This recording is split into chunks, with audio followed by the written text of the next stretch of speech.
Act charges. Also to come, Ghana Police Service through a special support unit arrest 3 suspects in connection with a string of armed robberies in parts of the Greater Accra region.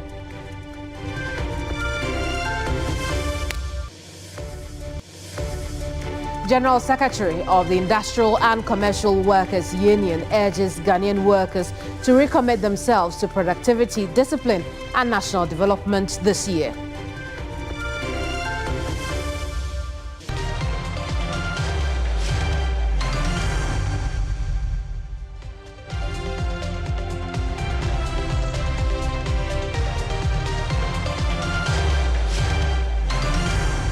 It's News Central, live on TV3. I'm Kemeni Amano. The news starts right now.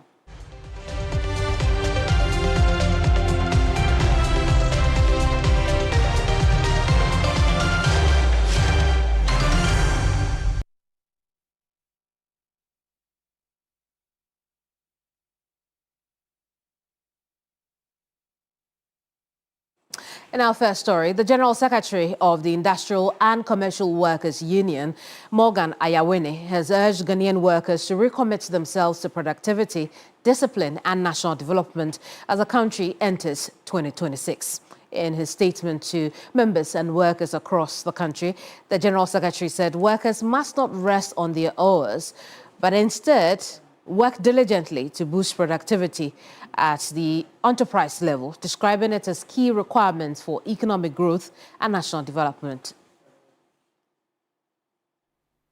He emphasized on the need for strong work ethics, noting that the current economic climate demands greater commitment from workers to support national progress.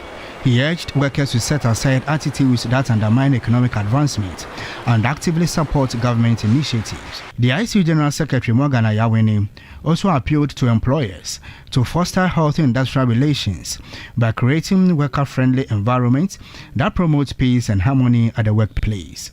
Touching on the role of government, he called for a formulation of practical and workable economic policies aimed at stimulating business and industrial growth, warning that unemployment levels in the country are becoming increasingly worrying. He acknowledged the positive economic atmosphere created under the government's reset agenda, but stressed that it must be sustained through concrete actions that improve the living standards of Ghanaians. Morgan Ayawene also raised concern about discussions surrounding private sector participation in the Electricity Company of Ghana, cautioning against the outright sale of the power distributor. 2026 began with an overwhelming sense of excitement as both foreign and local tourists visited Mole National Park in Damongo to experience the incredible wildlife and vast landscapes of Ghana's largest national park. With its rich biodiversity, stunning safari tours and diverse ecosystems, Mole quickly became the go-to destination for those seeking adventure, relaxation, and a glimpse of Africa's majestic creatures. On 31st night, the park was buzzing with visitors eager to explore the safari to catch a glimpse of the creatures. Antelopes, crocodiles, and other species of birds were sighted.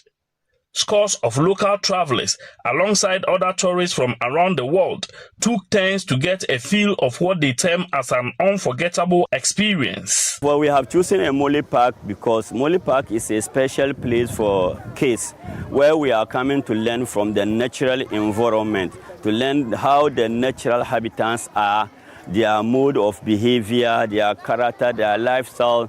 My Mole Park is closer to our region. Management of the park expressed excitement over the numbers recorded. The turnout so far has been encouraging as compared to last year, but we hope that from tomorrow on going to second, third going, a lot of people will now understand and appreciate that before they resume work, they need to distress themselves actually of the everything that had eaten their time, taking their time within last year. So it will be good they come around this year, experience nature while away from the noises and everything that stresses them out there. Play is a home away from home. It's a place where you can relax, You can think about life. This festive season, starting from about last 2 weeks, 22nd or so, we had quite a number of visitors trooping into the park. And it is a sign of a good turnout. And aside that, the serenity of the area mixed with wildlife, elephants moving around, it's a very nice place to visit. The Moli National Park, one of Ghana's 7 national parks, is the country's largest wildlife refuge and covers an area of about 4,577 square kilometers. Engaging traditional leaders and empowering the youth has taken center stage in the fight against drug abuse in the northern region. The Ghana Police Service, through the IGP Special Operations Team, has intensified community outreach and intelligence-led operations to curb drug abuse and related crimes, beginning with a stakeholder engagement in Myong. Stanley Niblo has more. In line with the Ghana Police Service's ongoing efforts to combat violent crime, drug abuse and drug peddling, the IGP Special Operations Team has engaged chiefs, youth and key stakeholders in the Myong district as part of a preventive policing strategy. The engagement was held at Myong following an invitation from the Myong Kurusabiliyili Association. It is aimed at educating the public, especially the youth, on the dangers of drug abuse and strengthening community collaboration in crime prevention. The police team joined the homecoming ceremony of the Myong Kurusabiliyili Association, where DSP Bawa Abdul Jalil delivered a keynote address under the theme Educate to Empower, Building a Drug Abuse-Free Society, a Collective Responsibility. The event attracted several high-profile personalities, including Member of Parliament for Myong constituency, Alhaji Adam Mohamed Misbah. Following the engagement, the IGP Special Operations Team moved into active operations based on intelligence gathered. At Myong, one Abdullah Idrisu was arrested for possession of dried leaves suspected to be Indian hemp and 14 sachets of tramadol. In Yendi, police arrested Abdullah Mutala for possession of suspected Indian hemp, along with 4 others, Abdul Razak Muftau, Hafishatu Abdul Razak, Idrisu Nuruddin, and Al-Hassan Mohammed for possession of 18 sachets of tapentadol 250 milligrams. Actually, I was in that business, but when I heard about the IGP Special Task Force, I decided to stop it. While returning to Tamale, the team responded to a distress call from the Gukwe Task Force, leading to the interception of Yaya Fuseni and Majid Sedu, also known as Gwona. The suspects were found with 10 compressed parcels each of dried leaves, suspected to be Indian hemp, and were officially handed over to the police. All suspects have been detained at the Sakasaka police station to assist with investigations, while the seized exhibits are undergoing forensic analysis. The Ghana Police Service says sustained collaboration with chiefs, youth and community stakeholders remains key to preventing drug abuse and maintaining peace and security in the northern region. Still on security, the police have arrested 3 suspects in connection with a string of armed robberies in parts of the Greater Accra region. According to a police statement, the suspects were picked up following intelligence-led operations in Afienya, Atadika, Apollonia, and surrounding communities where residents had reported repeated robbery incidents. Police say the first suspect, Seth Noi Tete, also known as Wanda, was arrested on December 24, 2025, after he was taken into custody at the Atadeka police station for his alleged role in several robberies in the area. During interrogation, Seth Tete reportedly admitted to his involvement in multiple robbery attacks across Afienya, Atadeka, Apollonia, Spintex, Airport Residential Area, Community 18, Ashaiman, Mataheko, and Oibi. He also revealed that he operated with other accomplices. Acting on further intelligence, police operatives moved to Kaswa of Fanko on December 26, 2025, where they arrested 2 additional suspects, Selassie Emmanuel and Suleimana Osman. A search conducted at the location led to recovery of 1 pump-action gun, 1 BB cartridge, 1 Bruni pistol, and 3 rounds of ammunition. The items have been retained as exhibits to aid ongoing investigations. All 3 suspects are currently in police custody, assisting with investigations, while police say efforts are underway to dismantle the robbery network and arrest all persons connected to the criminal activity.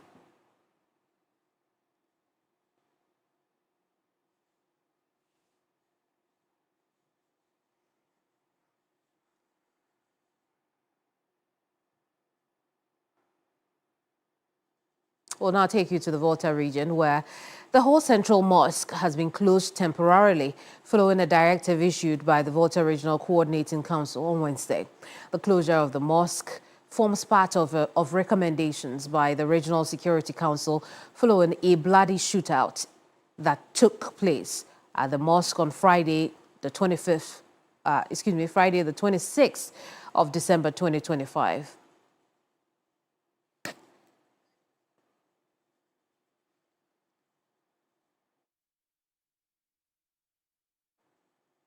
Faisal Abdul-Idrisu is our correspondent on this beat. He's joining us with a bit more on this story. Faisal, let's talk about the situation around the mosque, but particularly in the area, considering today is Friday, very important Juma prayers need to be said. What can you report? So today, exactly a week since that bloody shootout at the whole Central Mosque, and following that incident, the Regional Community Council, another leadership of the staff, and then the Regional Community Council met Scotland to look into the incident. The 2 parties involved in these disputes in the Zongo were invited to the meeting.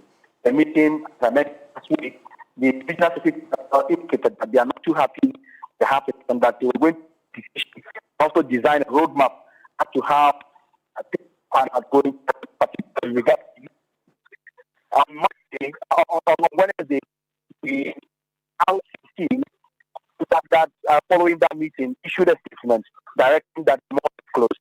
The Water Regional Minister indicated to us earlier that they sought the advice of the industry to move forward to resolve the issue and also ensure lasting peace in the Zongo. This done, a team of peace and military officers at the mosque. They closed the mosque down. A few hours later, some of the leaders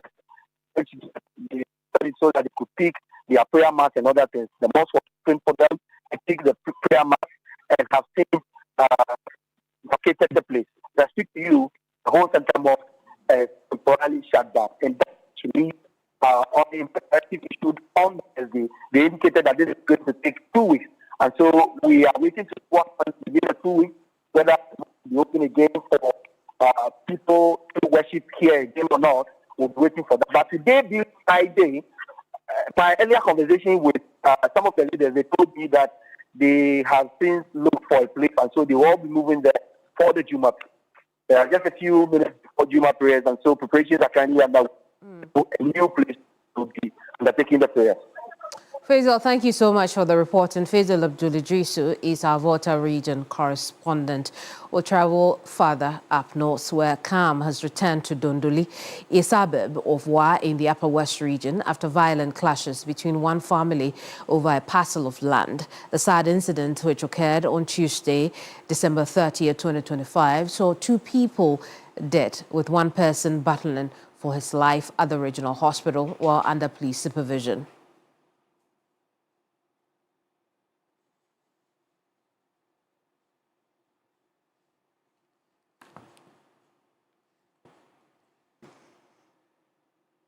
Ibrahim Wangara is following this story closely. Ibrahim, what else can you tell us about this incident?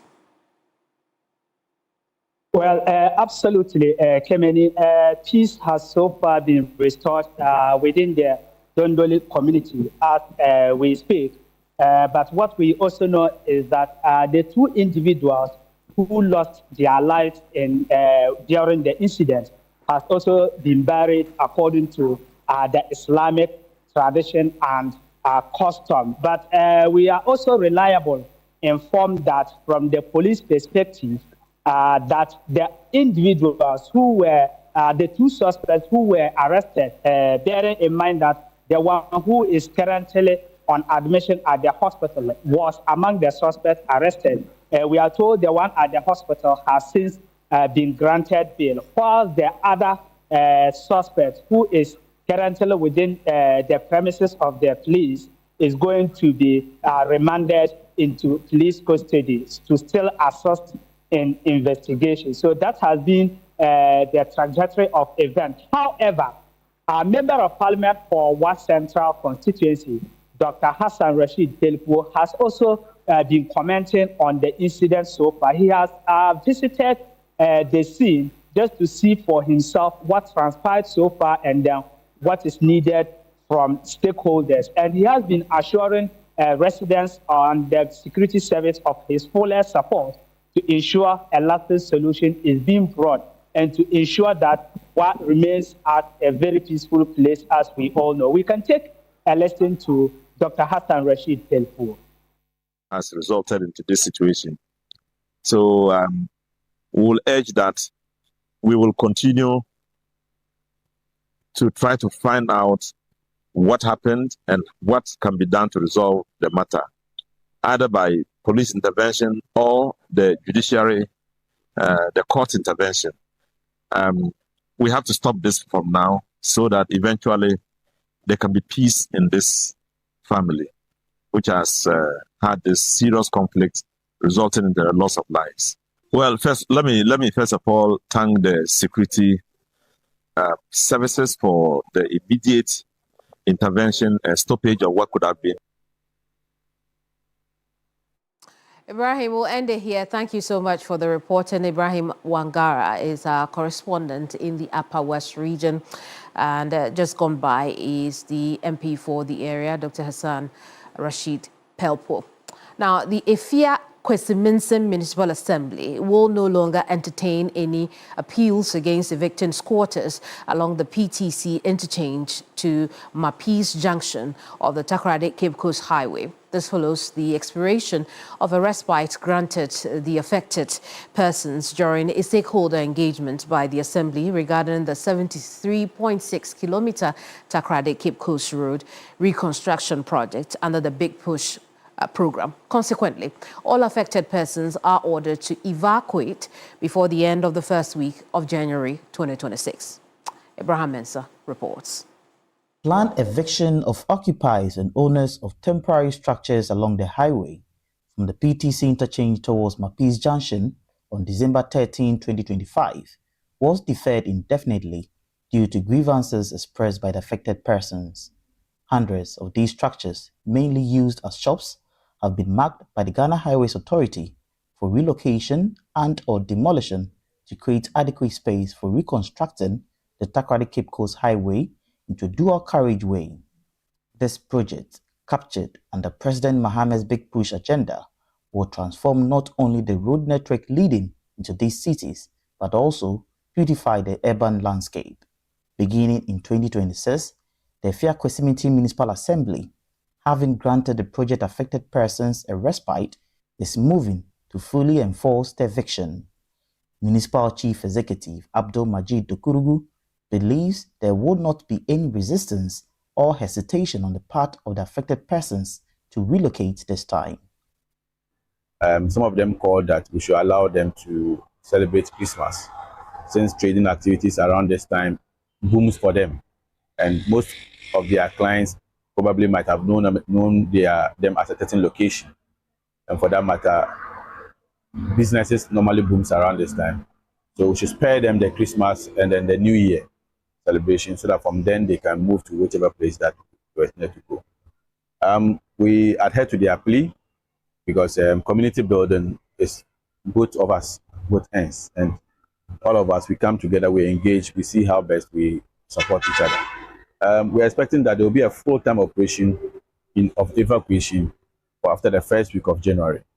But from the day one of the we came out for the sensitization till date, people have been moving out of the highway, and we believe that there won't be too much of restriction because Efia is actually welcoming this development.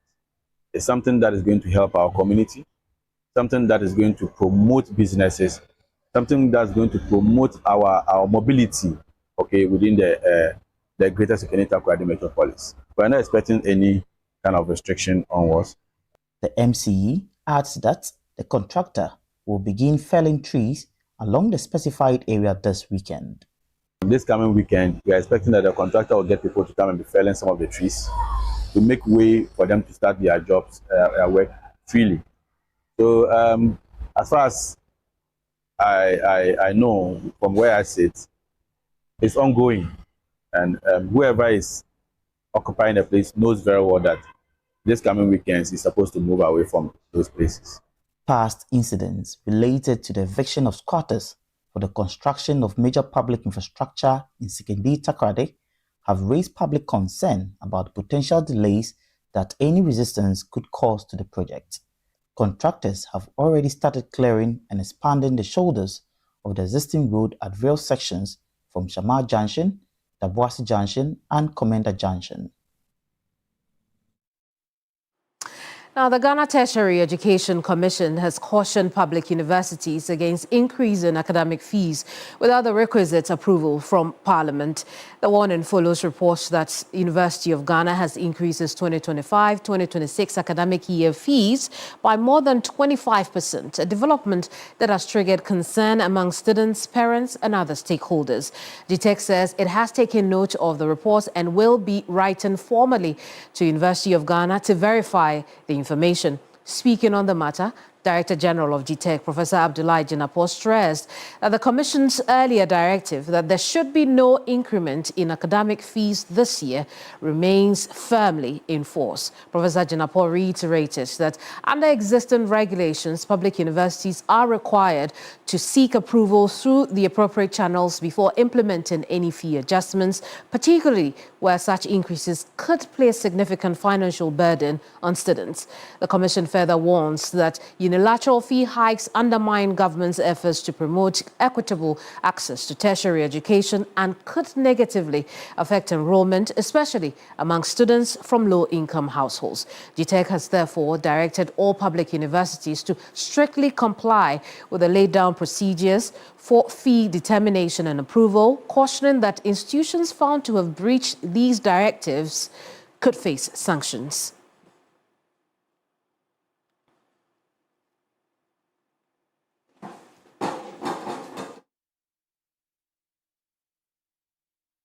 More on that development in later broadcasts. You're live here on News Central. We'll take our first break. When we come back, more news ahead. Don't go away.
I'm Kemini Amano.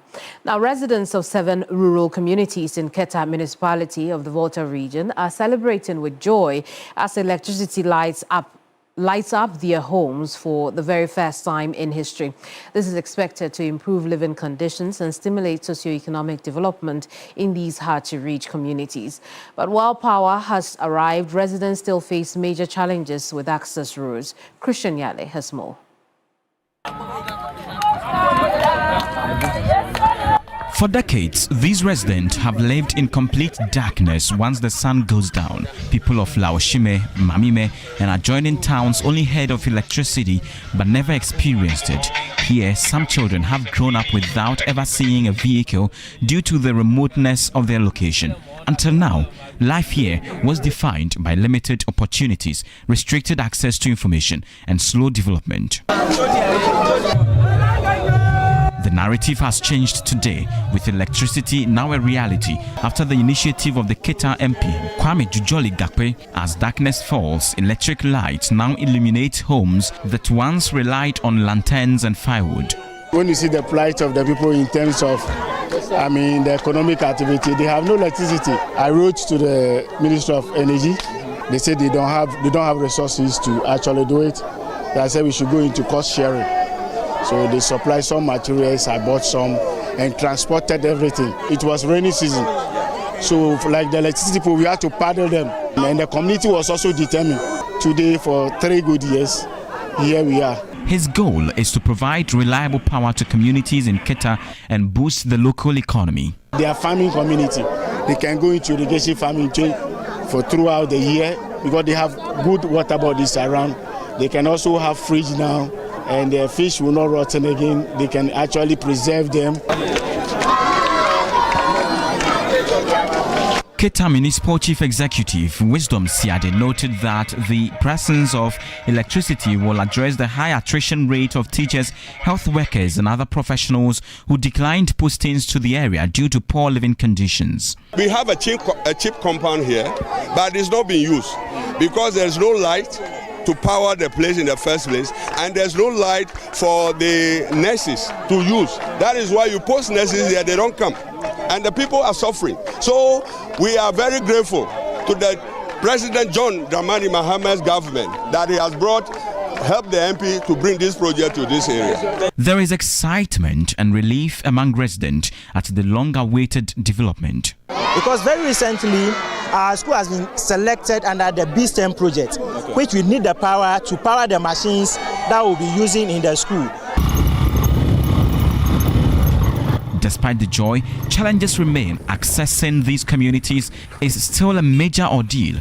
I took a ride in the night on narrow and difficult terrains and experienced how difficult it is to move from one community to the other. One must be very careful while using this bridge. That is how serious it is, and so they say that they are working around the clock to ensure that these bridges are constructed first, and then they would see to looking at constructing the roads to ensure that commuting and access to these communities are easier and better. It's not easy for a vehicle to come here. Preparation is on course. We are lobbying the central government, and then God being on our side, the opening will come. So we are on it. Government is pushing to achieve near universal access to electricity by 2030 by raising the national coverage from the current 89% to about 99.9%, one that is expected to accelerate socio-economic development, especially in underserved and rural communities. Christian Yale, TV3 News, Keta, Volta Region. Residents of Mayoro and its environs in the Kasina-Nankana municipality of the Upper East region have been cut off from Kasina-Nankana West and the regional capital as a result of broken bridges over the Mayoro and Navio rivers. The residents say it is affecting their ability to access healthcare. With about 16,000 population in Mayoro and its environs, residents are finding it difficult to access nearby communities due to broken bridges and bad roads. Residents take longer routes to reach a destination closer to them. This broken bridge from Buru Navio in the Chana-Paga constituency to Mayoro in the Navrongo Central constituency serves a link between these two constituencies and is yet to be fixed. The concrete bridge over the Mayoro River, which was broken down some decades ago, is the only route to the municipal capital. A recent incident was recorded when a pregnant woman in labor was being transported to Navrongo War Memorial Hospital for delivery, but died on the way through a long distance rather using the Mayoro River. The assemblyman for Mayoro electoral area, Kingsley Kanwi, explains the ideals in traveling to other communities. We are a border town. You can imagine if these terrorists should enter from Burkina Faso and then attack Mayoro during rainy season, where are we going to?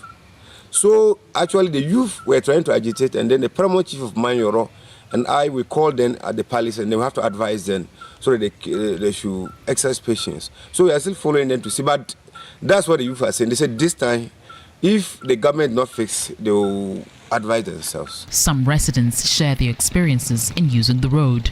This is also our concern as citizens of here, of Mayoro. Imagine going to the festival in the rainy season, how we'll be able to cross. You can see the difficulties here. So we plead with the government to listen to us. We know that, yes, it's a listening ear government. Some of us were having cars. Honorable here, a lot of them, they're having cars. We can't use them. We are doing business. A trailer or maybe long buses cannot come to Mayoro again. So some of us, we are now planning to move ourselves to Burkina Faso. If it was that time, we are finding it so difficult. Even as we are moving now, you see how some other motorists are even struggling to come out. But if it was that time, I don't think we can manage it. Member of Parliament for Navrongo Central, Aworigo Akibange Simon, said a contract has been awarded to construct a bridge over the Mayoro River starting next month. As a member of Parliament, I've followed up the Roads and Highways Ministry. It's been contracted. It will be awarded early next year. It's a 7.6 kilometer road. And so that's it. It's on board. It will be done. That goes to confirm what we have done and what I've done as a member of Parliament in lobbying to get that road done. In fact, it was a priority road to me. Of all the roads that are submitted, it was the number one. I was asked to choose and prioritize, and I chose that road as number one. Now, young women across Ghana are breaking barriers in industries long dominated by men. At just 25, Rachel is defying stereotypes and proving that passion knows no gender.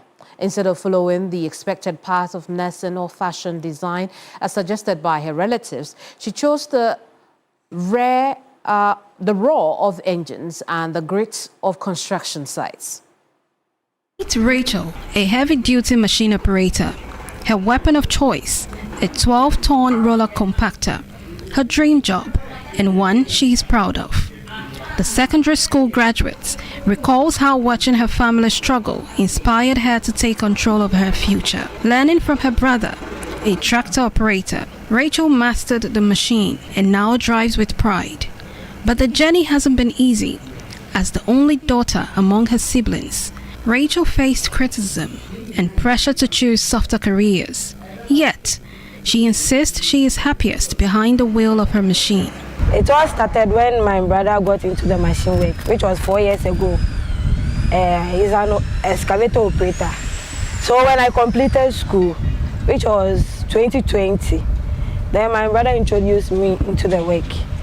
First, my mom didn't allow me, but because of how things were hard for us, I was supposed to, convince my mom to enter the work so that I'll get something small from it to survive. Being on this machine is not easy. As a lady, I don't like to work, to be a seamstress, that women's job. No, I don't like, because I was born into a lot of boys.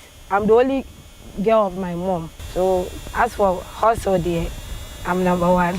She shares the challenges of working in a male-dominated industry, but beams with joy, knowing she is charting her own path. There's a lot of challenges. Sometimes when you travel, where to sleep, water to take your bath as a lady. As a lady, sometimes you have to, be clean, but it's very, very difficult for us. I've experienced a lot of biases from men, not women, men. I see them to be somebody who envy me. I see them that they envy me because I'm a lady using a machine, a heavy machine. Her determination has not gone unnoticed. MP for Ayawaso West Wagon, John Domelo, expressed admiration when he saw Rachel working on road reconstruction projects in his constituency by Batwak Enterprise Limited. He praised her courage and commitment, calling her an inspiration to many. I was amazed by what I saw when we started the work, and I came in and I saw the roller moving up and down, and then I saw it was a female. I was like, wow. I mean, I was impressed, and I think that there should be more female inclusion in some of these areas of the industry. Of course, there are a lot of female farmers, but we need more female construction workers, most especially those who drive the heavy equipment. For Rachel, education remains a priority. She plans to return to school in the future, but for now, she is focused on supporting her family and proving that women can thrive anywhere. From the driver's seat of a roller compactor, Rahel is not just building roads, she's building a future where women can dream without limits. And we'll be back with more news. Don't go away.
Welcome back.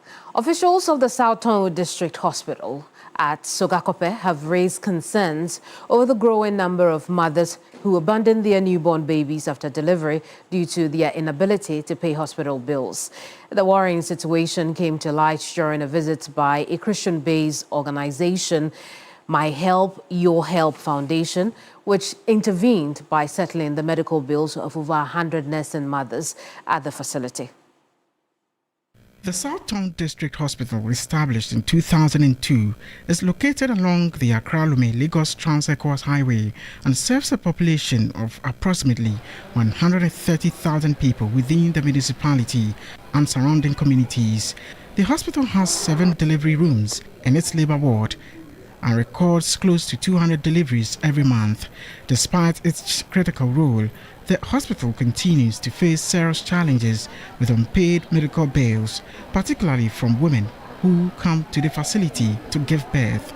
According to hospital authorities, some mothers, overwhelmed by the financial burden, abandon their babies after delivery. Speaking during the visit by the My Help, Your Help Foundation, the head of administration at the hospital, Samuel Omega, revealed that in such unfortunate cases, the abandoned babies are referred to the Department of Social Welfare for care and protection. We have not less than 100 persons who are owing bills on our records. Sometimes some people will say, okay, I'm going to do a scan in Ho or elsewhere and come back, and they never come back again. In a show of compassion and support, the foundation paid the outstanding hospital bills of 100 mothers on admission, amounting to 70,000 Ghana cedis. The foundation also made an additional donation of 10,000 Ghana cedis to support a 54-year-old woman currently battling cancer.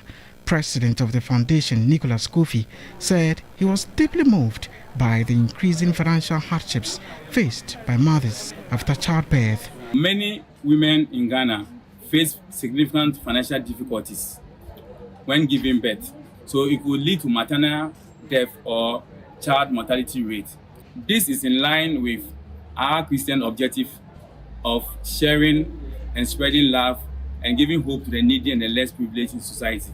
Some of the beneficiary mothers expressed their gratitude to the foundation, describing the intervention as a timely relief that has restored their hope and dignity. Now, while many Ghanaians spent the holidays with family and friends, emergency service personnel across the country remain on active duty, working around the clock to keep lives and property safe. Judith Brown reports. Imagine spending your holidays at work while others relax and celebrate at home. Well, that's the reality for frontline workers across the country who can't but make the sacrifice for the greater good. From police patrols on major highways to firefighters on standby, health workers attending to patients in emergency rooms, and even journalists keeping you up to speed on your television, the holidays are busy periods for essential service providers. From emergency units to maternity wards and trauma centers, doctors, nurses, midwives, and paramedics are spending the holidays on duty, attending to road traffic accident victims, medical emergencies, and critical cases. Yeah. Peg baby. It's evident that the festive season often comes with an increase in emergencies, including accidents, alcohol-related cases, and complications from existing health conditions.